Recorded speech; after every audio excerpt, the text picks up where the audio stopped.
कलावती भगवान शिव की परम भक्त थीं और उन्होंने महर्षि दुर्वासा से दीक्षा ली थी।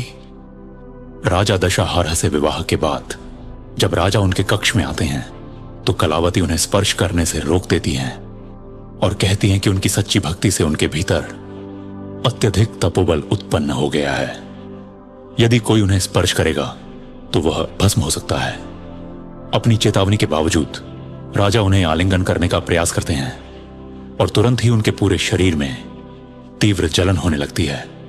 वे तुरंत उन्हें छोड़ देते हैं और इस घटना का कारण पूछते हैं। कलावती बताती हैं कि वे भगवान शिव की अनन्य भक्त हैं, जबकि राजा ने कभी शिव की उपासना नहीं की है, इसलिए वे उनके साथ रहने योग्य नहीं हैं। राजा उनसे उन्हें अपना शिष्य स्वीकार करने और शिव की उपासना की विधि बताने का अनुरोध करते हैं, परंतु कलावती कहती हैं कि पत्नी अपने पति की गुरु नहीं बन सकती और उन्हें महर्षि गर्ग्य के पास जाने की सलाह देती हैं। राजा महर्षि गर्ग्य के पास जाते हैं, जहां आर्षि उन्हें शिष्य के रूप में स्वीकार करते हैं।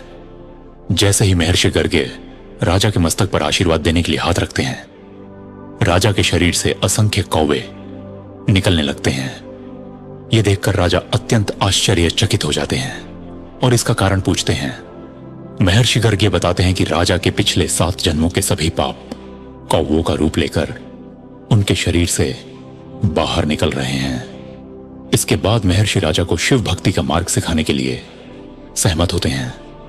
भगवान शिव को अपनी भक्ति से प्रसन्न करने के बाद राजा अपने राज्य लौटते हैं और अंततः अपनी पत्नी के साथ रहने योग्य बनते हैं तथा स्वयं को उसके योग्य सिद्ध करते हैं।